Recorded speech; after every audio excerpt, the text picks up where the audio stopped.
And welcome to the Woodshed Sessions. My name's Andy Frank, and this is episode 7. And I'm really pleased to have the Donefors with me.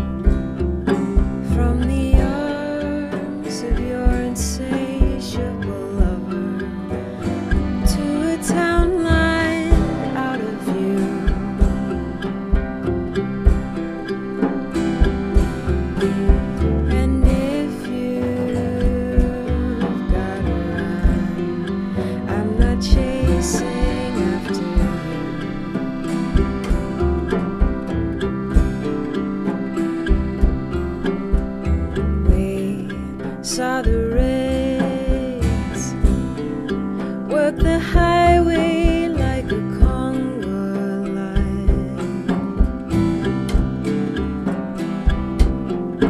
Neath the backdrop of a Windsor sunset, gray fields and white pine. Though there's in perpetual motion, the road ain't no love of mine.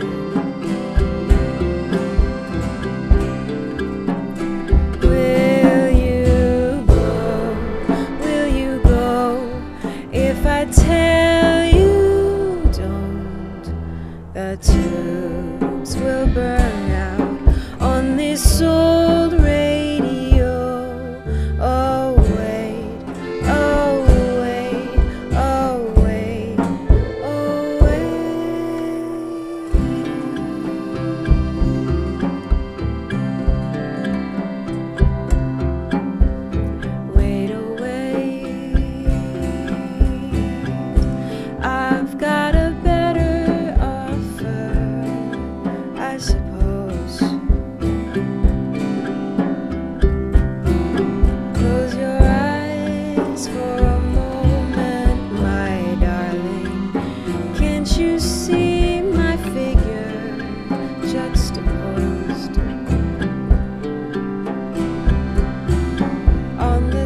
stage of how you envision the way your movie goes.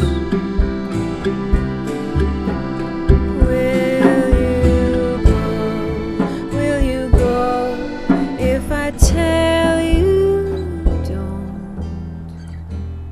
The tubes will burn out on this old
These are half of the Donefors.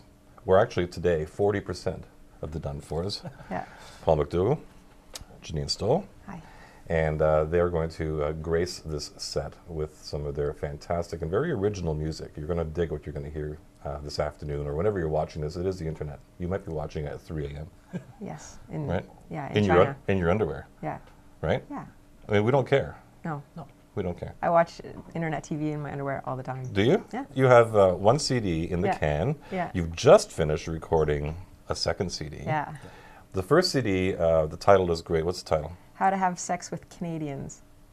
So when you played this around Canada. And did you take this beyond Canadian borders? Did you take that first CD outside of Canada? No, Not pretty yet. much just in Ontario too. Yeah. Strategically. Uh-huh. Yeah. And reactions to the titles, Paul? Many good ones. Yeah. Especially amongst the press. The press must dig that. Yes. Yeah. Yeah. Because Feel even if they didn't like the record or they thought that the record didn't teach them anything about how to have sex with Canadians, they still reviewed it. So they were looking for it. Yeah, Exactly. they Were were they- still they were- looking for it. Yeah. Now, were there any hints? Were there any one of these songs that even made any Oh. allusions to it I whatsoever? mean, there's certain content that's a little bit racy here and there in terms Yeah. of like the lyrics, but yeah, it was mostly just to sort of, any new band that's putting something out needs to get some kind of media attention. So Yeah. it was a bit of Yeah. that whole thing. Strictly PG. Strictly PG. PG. Yeah, Yeah. kind of like the recent Oscars. Yeah. Yes, I heard. Yeah. Yeah, strictly PG. Yeah. You've done album number 2, and what did you learn from your first time out? What did you learn from having done it, from having played it, from having gotten your feedback? What did you learn about the band? What adjustments did you make going into the studio this time? Well, I think the first one we did very internally, and we didn't seek very much outside guidance from the four of us. And this one, it was pretty paramount that we involved other people, as many other people as we trusted, and it was a success. It was a success over the approach of the first one for sure. It's a mixed bag. The album is inspired by so many different things. We'll be playing today a guitarlele. I guess you get a lot of ukuleles on here, but a guitarele is a Now, hybrid. is a 6-string ukulele? Yeah, Or is but it a it's- 4-string guitar? It's like a tiny guitar, No, pretty it's much. 6 strings. Six, all right. Yeah, tuned in A, Okay. small little guitarele. And I brought this particular instrument with me on my travels to Germany a couple of years ago. And so I rolled into Rothenburg and checked myself into a nice little hotel and bought a giant bottle of champagne and locked myself in and watched Married with Children with German overdubs and drank the champagne and ate like a pile of chocolate and just wrote music. And I didn't really see much of the town. But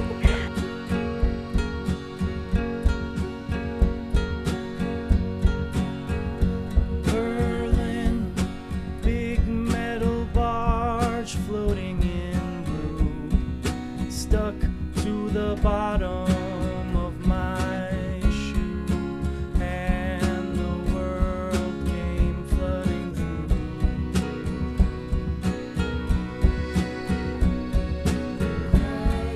Expensive room and cheap champagne, double mattress, single frame.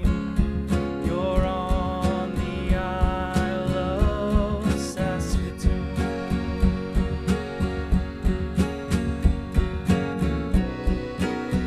Throw your possessions overboard.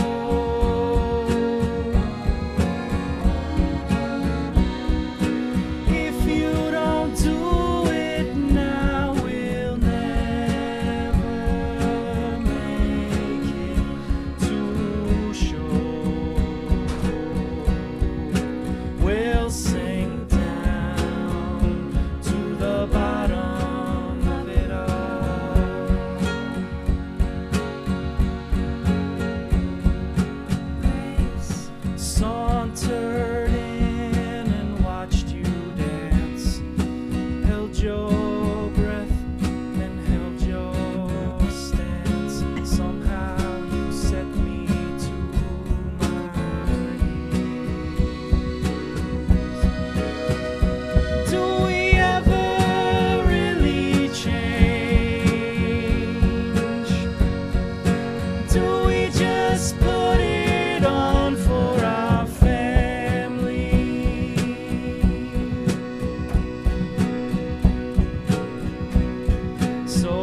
bottom of it all.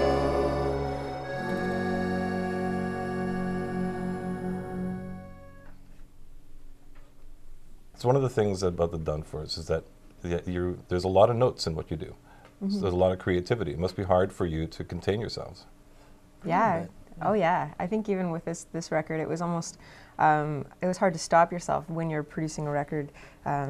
Anything's possible. So we kept layering and layering and layering, and now we're going back. We're going into the mixing process, and we know that the mixing engineer is going to be like peeling back, peeling back, peeling back. So I got to reel these guys in a little bit. But you know, you just get so many ideas, and you get jazzed by this wall of sound that you're getting that you just want to kind of fit everything in until everything's kind of like a smearing of one note.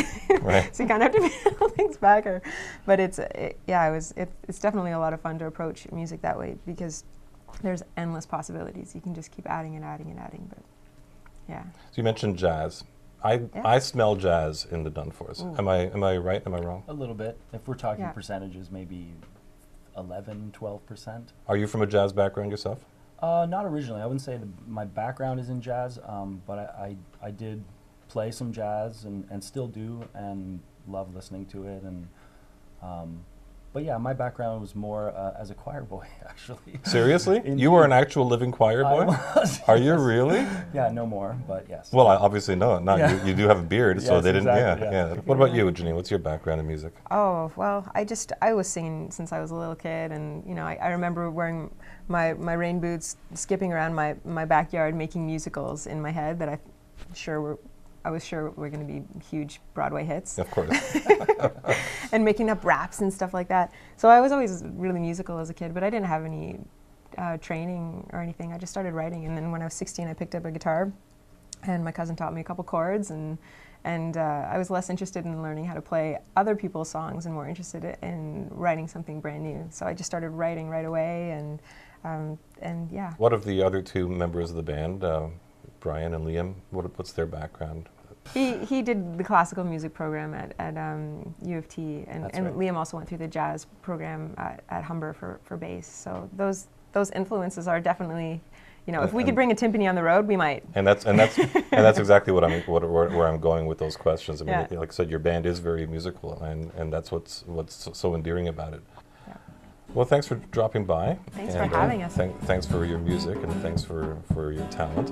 We look forward to where your adventure in 2011 takes you. It's a rusty plan, but we settle down in the smallest can of your home.